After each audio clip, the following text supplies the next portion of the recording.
Good morning, student.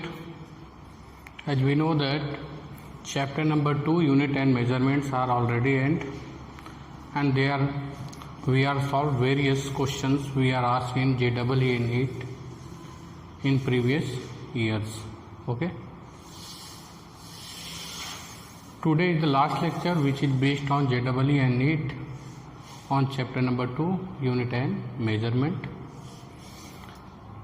The questions are: given f is equal to a upon t plus bt square, where f denotes force and t time, the dimensions of a and b are respectively. There are 4 options. इस तरह के questions आते हैं, थोड़ा advance है आपका. This question is based on the principle of homogeneity. Principle of homogeneity says that those quantity are added or subtracted together whose dimension formula are same. यानी वही क्वांटिटी, वही फिजिकल क्वांटिटी एक दूसरे से ऐड हो सकती है या सब्ट्रैक्ट हो सकती हैं जिनका डायमेंशन फार्मूला क्या होगा, सेम होगा. तो इस तरह के क्वेश्चन आस्क होंगे. हमारा जो क्वेश्चन है एफ इक्वल टू क्या है, A upon T plus B T square.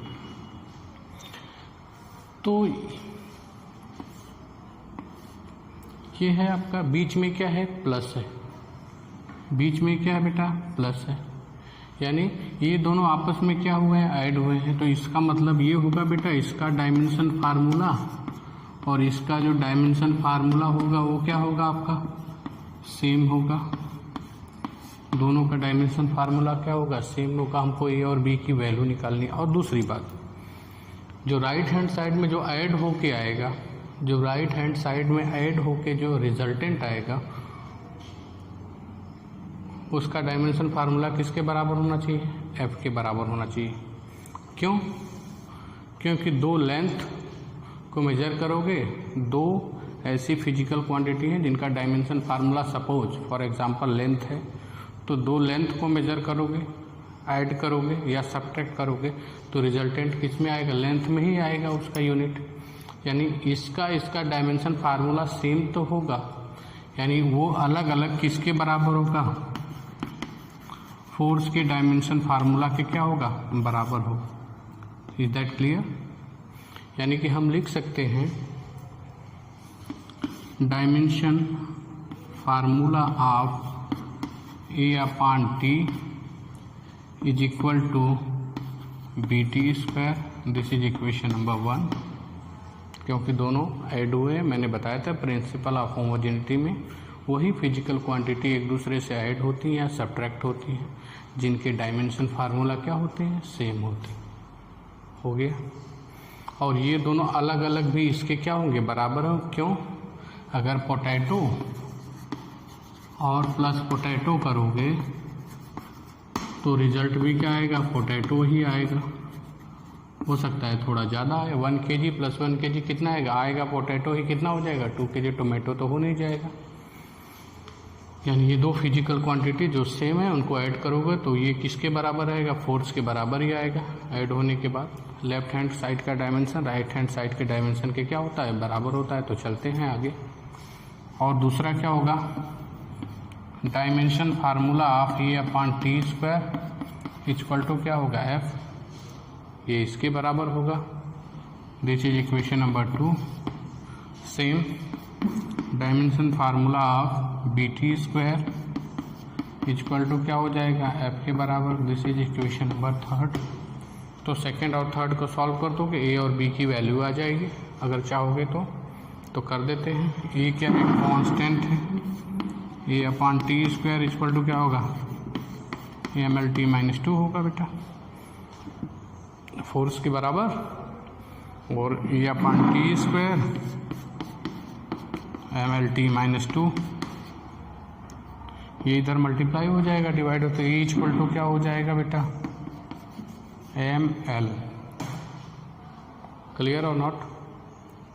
किसके बराबर हो जाएगा, एम इंटू एल के बराबर हो जाएगा. Is that clear? Sorry, T square नहीं है बेटा, टी है, सॉरी, ए अपॉन टी है. Very good. चलो पता लग गया, नहीं तो प्रॉब्लम हो जाती.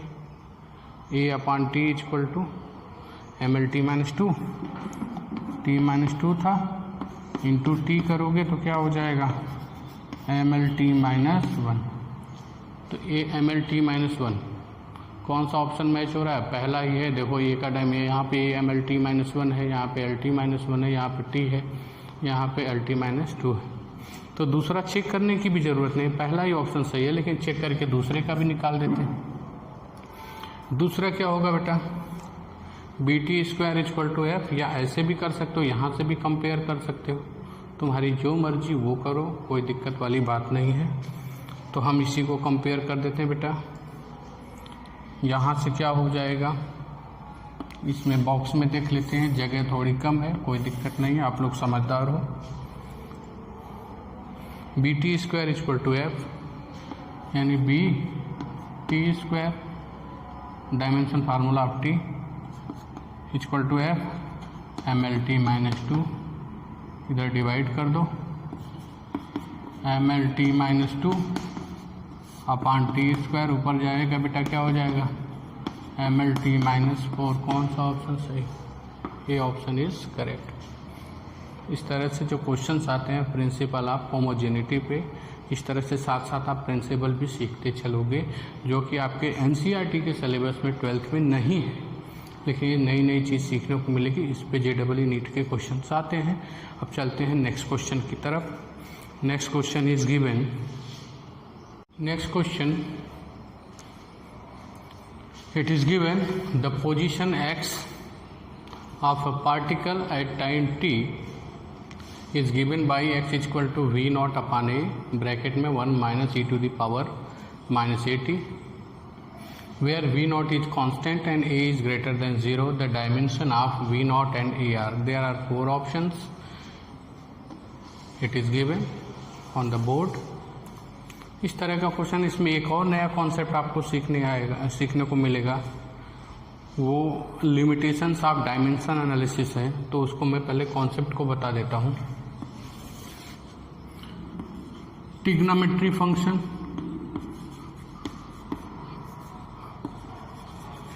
Trigonometry function, logarithm function, logarithm function, log function जो ln बोलते हैं आप, और एक्सपोनेंशियल फंक्शन। अगर कभी भी डायमेंशन फार्मूले में आपको ट्रिग्नोमेट्री फंक्शन आ गया, आपका लॉगरिथमिक फंक्शन आ गया एंड एक्सपोनेंशियल फंक्शन आ गया, सपोज दैट, तो ट्रिग्नोमेट्री फंक्शन में क्या होता? Sine theta, cos theta, tan theta, whatever, cot theta, cosec theta, sec theta, वो भी आता है। 6 फंक्शन होते हैं ट्रिग्नोमेट्री फंक्शन में। तो साइन के बाद जो थीटा होता है, कॉस के बाद जो थीटा होता है, टेन के बाद थीटा, सेक के बाद थीटा, कोसेक के बाद थीटा, कॉट के बाद जो थीटा होता है, ये जो थीटा होगा बेटा, it is always dimension less. Dimension less का मतलब ये होगा, इसका हमेशा डायमेंशन फार्मूला क्या होगा? 1 होगा। ये दिमाग में डालो, इसका कोई डायमेंशन नहीं होगा। जिसका डायमेंशन नहीं होने का मतलब 0 नहीं होता, कितना होगा? 1। अब कहोगे सर ये थीटा क्या? जैसे आ गया आपका साइन bx स्क्वायर, तो थीटा के प्लेस पे क्या है? bx square. तो bx स्क्वायर का डायमेंशन फार्मूला जो होगा bx स्क्वायर का, वो क्या होगा? 1 होगा, याद कर लो। थीटा के प्लेस पे कोई भी फंक्शंस हो, चाहे थीटा ही क्यों ना हो, उसका डायमेंशन फार्मूला क्या होगा? 1 होगा। 1 मतलब dimension less. Is that clear? दूसरा हम चलते हैं लॉगरिथमिक फंक्शन। लॉगरिथमिक फंक्शन में क्या होता है? जैसे log x है, log ax प्लस b है, इस तरह के कोई भी आपको मिले, चाहे log में मिले चाहे ln में मिले। ln का मतलब जिसका बेस ही होता, log का मतलब जिसका बेस 10 होता। तो ये जो x होगा, x का डायमेंशन फार्मूला क्या होगा? 1 होगा। ये जो ax प्लस b है बेटा, इसका डायमेंशन फार्मूला क्या होगा? 1। यानी लॉग के बाद कुछ भी फिजिकल क्वांटिटी होगी, उसका डायमेंशन फार्मूला क्या होगा? 1 होगा। दूसरा पॉइंट सीखने को मिला। तीसरा पॉइंट हमको सीखने को मिलेगा, जैसे थर्ड है आपका एक्सपोनेंशियल फंक्शन, जैसे आपका e to the power ax plus B है मान लो, तो e के बाद जो भी पावर में होगा वो क्या होगा, डायमेंशन लेस होगा, चाहे कोई भी फिजिकल क्वांटिटी हो। यानी ax प्लस बी का जो डायमेंशन फार्मूला होगा वो क्या होगा, हमेशा 1 होगा, कुछ भी हो, what ever. Is that clear? अब यहाँ से ये क्वेश्चन बनेगा, चलते हैं अब क्वेश्चन की तरफ। ये तो हो गया कंसेप्ट, अब क्वेश्चन की तरफ चलते हैं। देखो क्वेश्चन को कैसे टैकल करेंगे।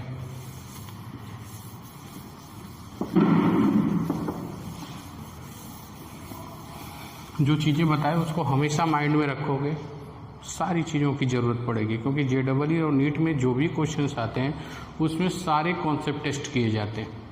तो देखो क्या होगा, इसको कैसे लगना करेंगे। x इक्वल टू है आपका V0 upon a 1 minus e to power at। ये था आपका। हमको पहले किसका चाहिए, V0 का चाहिए और इसका चाहिए, तो कॉमन सेंस की बात है इसमें। ए का तो बहुत आसानी से मिल जाएगा, माइनस एटी इक्वल टू क्या हो जाएगा, 1 हो जाएगा, क्योंकि ई के पावर में है ये। Is that clear? तो टी इक्वल टू क्या हो जाएगा, हमको ए चाहिए, ए इक्वल टू क्या हो जाएगा 1 अपान टी। माइनस का कोई डायमेंशन फार्मूला नहीं होता, लिखने की कोई ज़रूरत नहीं है, तो आपका ए इक्वल टू 1 अपान टी हो जाएगा बेटा, टी इनवर्स। अब इस ऑप्शन में टी इनवर्स कहाँ पे है, यहाँ पे है, यहाँ पे है ए का, तो या तो ए ऑप्शन सही होगा या तो बी ऑप्शन सही होगा। अब दूसरे पे चलते हैं, V0 की वैल्यू निकालने के लिए। देखो ये 1 में से e to the power minus 80 subtract हुआ है, यानी 1 क्या है आपका, डायमेंशन लेस है, कोई डायमेंशन नहीं। तो चूंकि मैंने बताया था कि जो भी फिजिकल क्वांटिटी होती हैं एक दूसरे से या तो ऐड होंगी या सब्ट्रैक्ट होंगी, दोनों फिजिकल क्वांटिटी 2 या 2 से ज़्यादा भी हो सकती है, उनके डायमेंशन फार्मूला क्या होते हैं, सेम होते हैं। मैंने बताया था वही फिजिकल क्वांटिटी एक दूसरे से ऐड होती है या सब्ट्रैक्ट होते हैं जिनके डायमेंशन फार्मूला बेटा क्या होते हैं, सेम होते हैं। यानी ये जो ब्रैकेट में है आपका दिया, यानी इसका ये 1 है, 1 मतलब डायमेंशन लेस, तो ये भी कितना होगा, डायमेंशन लेस। अब ये 1 की जगह 2 हो सकता है, 5 8 हो सकता है, does not have any problem, क्योंकि आएगा क्या, कांस्टेंट। यानी ये 1 है तो ये भी कुछ न कुछ होगा, 2 3 4 5 6 कुछ भी कांस्टेंट ही होगा, क्योंकि कांस्टेंट को कांस्टेंट के साथ ऐड कर सकते हैं।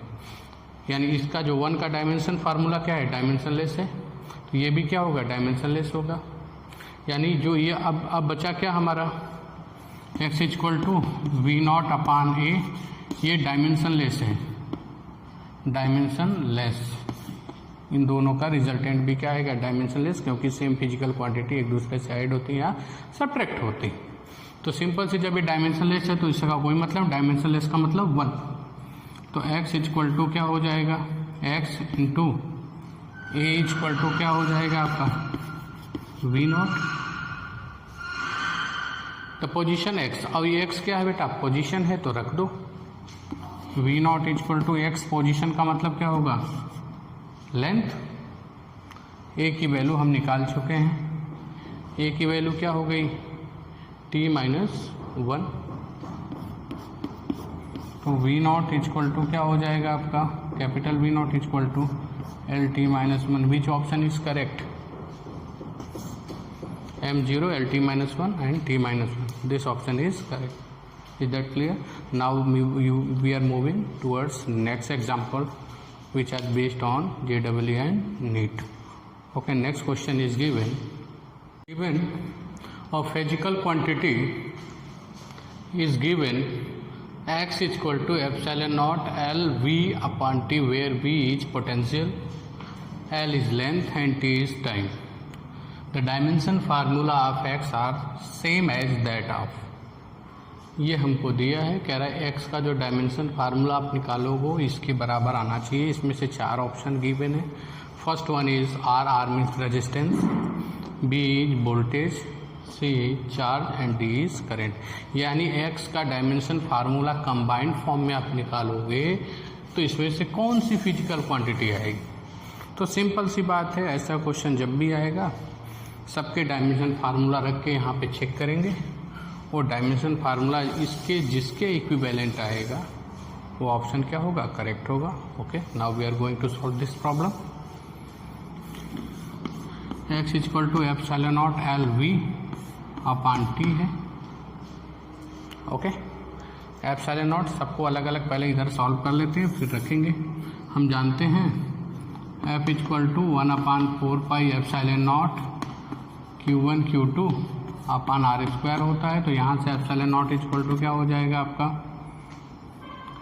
Q1 Q2 upon F R square. 1/4 को नहीं लेंगे, it is a constant, constant का कोई डायमेंशन नहीं होता है। तो Q1 Q2 को क्या लिखेंगे बेटा, Q इक्वल टू होता है बेटा I T, I into T होता है।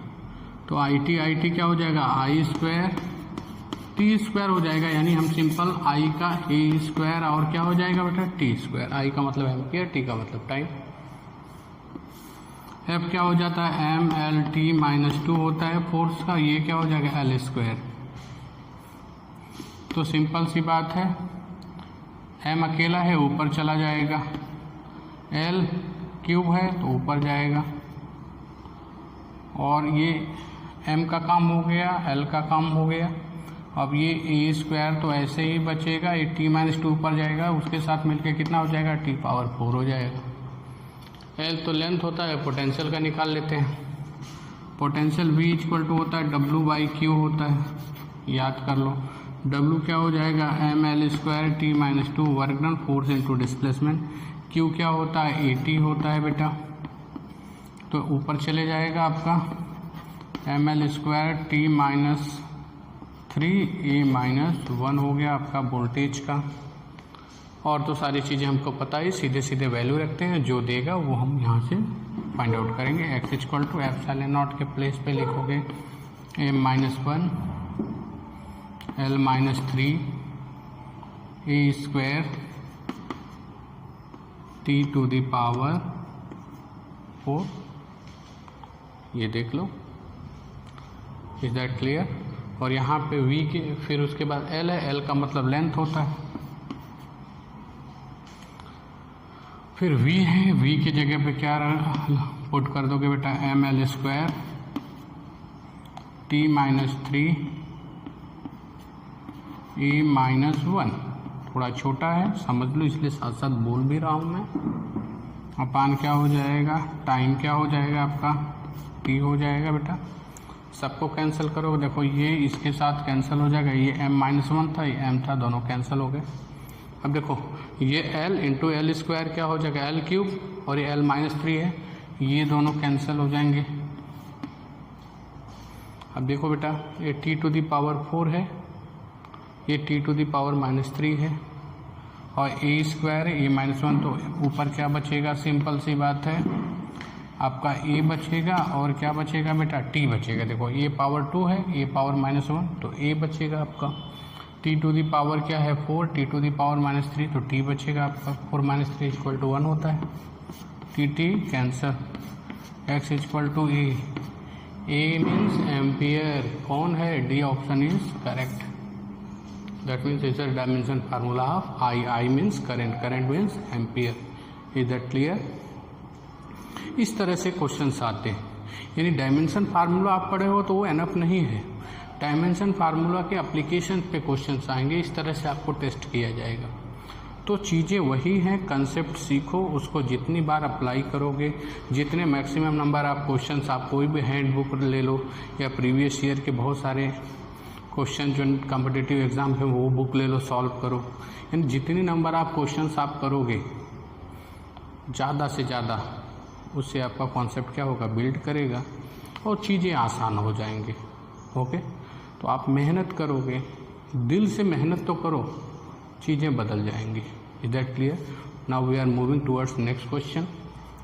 It is given on the board, given next question which is asked in JEE 2011, taking electronic charge as E and the permittivity as epsilon naught use dimension analysis to determine the correct expression for omega P where n is the number density of free electrons. Okay, this is the question. There are 4 options. यानी omega क्या होता है आपका? Angular velocity. Okay, इसका जो unit होता है radian पर सेकेंड. तो रेडियन तो डायमेंशनलेस हो गया. पर सेकेंड का मतलब t-1. इसका जो डायमेंशन फार्मूला होगा वो क्या होगा? t-1. Is that clear? यानी इसमें से कौन सा जो ऑप्शन है वो हमको t-1 देगा जो ओमेगा के फॉर्म में होगा. तो हमको बारी बारी चारों ऑप्शन को क्या करना पड़ेगा? चेक करना पड़ेगा. तो 4 ऑप्शन चेक करने का मतलब जैसे 2 इसमें सिमिलर है लगभग, सी ऑप्शन और डी ऑप्शन, बस न्यूमिनेटर डिनोमिनेटर को इंटरचेंज कर दिया है आपका. और यहाँ पे ए ऑप्शन और बी ऑप्शन. बेसिकली हमको 2 ही ऑप्शन को क्या करना है? चेक करना. ये चेक करोगे, उसका उल्टा करके देख लोगे. अगर ये आ रहा है ओमेगा तब तो अच्छी बात है, रिवर्स रेसिप्रोकल. और इसी तरह से इसको चेक करेंगे, ये नहीं होगा तो रेसिप्रोकल करके चेक करेंगे. ये 4 ऑप्शन. तो इतना आप सेंस लगाओगे कि हमको कितना ऑप्शन चेक करना है? 2 ऑप्शन. एक को चेक करोगे, दूसरे को क्या करोगे? रेसिप्रोकल कर दोगे. Is that clear? Is that clear? नहीं तो क्या करें, अगर दिमाग नहीं लगाओगे तो 4 ऑप्शन को चेक करोगे. 4 ऑप्शन को चेक करने में आपका क्या होगा? ज़्यादा टाइम कंज्यूम होगा. तो कभी भी इस तरह के क्वेश्चंस आएंगे तो वो ज़रूर आपको कुछ न कुछ क्लू देगा जिससे आपका टाइम क्या हो जाएगा? बच जाएगा. Is that clear? तो हमारा जो मेन टारगेट होता है कॉम्पिटिटिव एग्जाम में कि कम समय में मैक्सिमम क्वेश्चन किस तरह से अटेंड करें. Is that clear? तो ऑप्शन देखा मैंने, तो ऑप्शन देखने के बाद कुछ इस तरह का इन्फॉर्मेशन आया कि 2 को चेक करेंगे, रेसिप्रोकल कर करके देखेंगे, चारों में से कोई ना कोई आ ही जाएगा. एक और चीज़ दिया, वेयर n इक्वल टू क्या दिया? Number density. Where n equal to number density of free electrons. मतलब नंबर ऑफ इलेक्ट्रॉन्स पर यूनिट वॉल्यूम होता है. नंबर डेंसिटी का मतलब नंबर ऑफ इलेक्ट्रॉन पर यूनिट वॉल्यूम. याद कर लो. तो नंबर है, नंबर डायमेंशनलेस होगा. वॉल्यूम क्या हो जाएगा? L3 क्या हो जाएगा? L-3. याद कर लो. नंबर डेंसिटी का डायमेंशन पूरा फार्मूला L-3. क्यों? नंबर ऑफ इलेक्ट्रॉन पर unit volume. Number of electron dimensionless. अरे 5, 6, 10, 12 कुछ भी होगा तो नंबर है तो डायमेंशनलेस होगा. अपान वॉल्यूम. वॉल्यूम का मतलब क्या होता है? L3. 1/L3. चूँकि ये डायमेंशनलेस कांस्टेंट है तो डायमेंशनलेस होगा. L3 ऊपर जाएगा तो L-3.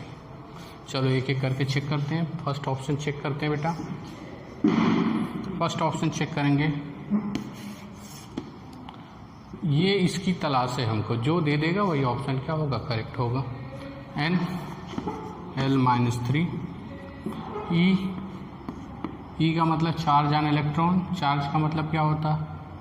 Q कर लेते हैं बेटा, Q ही कर लेते हैं, या IT कर लो, तुम्हारी जो मर्जी. यहाँ पे कर लेते हैं I × T. तो IT को क्या कर लेंगे? AT अपान ये मास है ε0. ε0 का मैंने अभी निकाला था. क्या था ε0?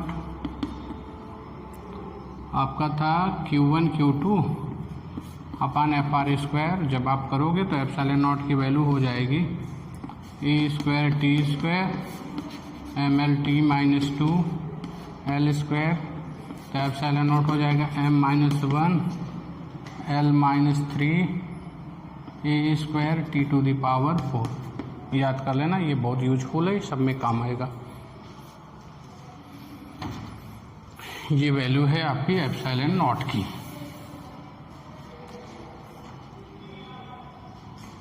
m-1 L-3 A² T⁴. Is that clear? तो अब देखो ये बेटा कैंसिल हो जाएगा.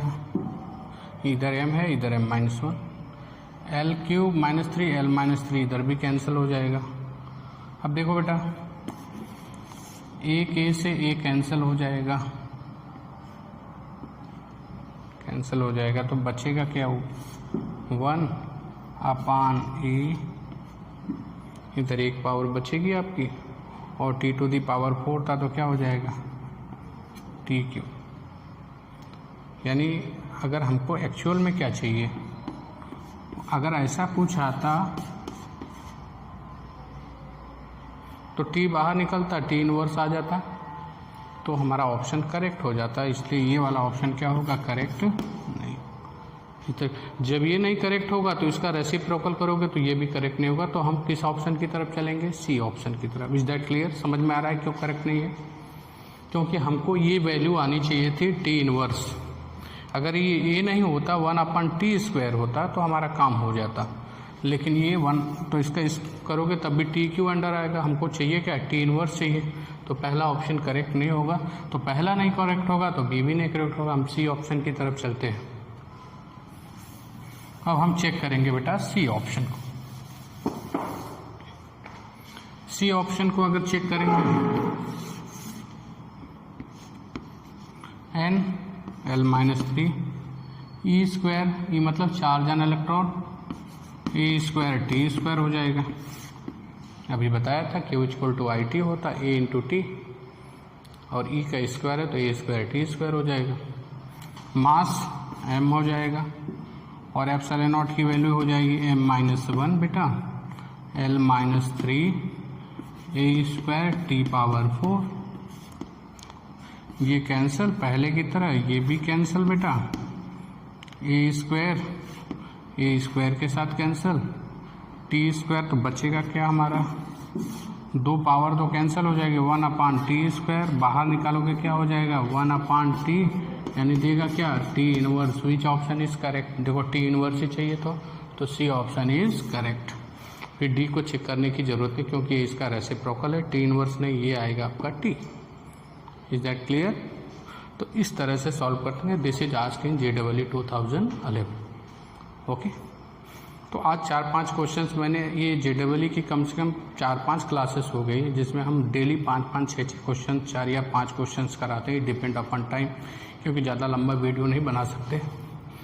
तो इस तरह से जो चैप्टर नंबर 2 है, ऑलमोस्ट सारे क्वेश्चंस करा दिए जो JEE और नीट में प्रीवियस ईयर्स में आए थे, और कुछ एक्स्ट्रा कॉन्सेप्चुअल क्वेश्चन जो प्रिंसिपल ऑफ होमोजेनिटी हो गई, और आपकी लिमिटेशंस ऑफ डायमेंशन एनालिसिस हो गया, उस पर भी कराया मैंने क्वेश्चंस आज के डेट में।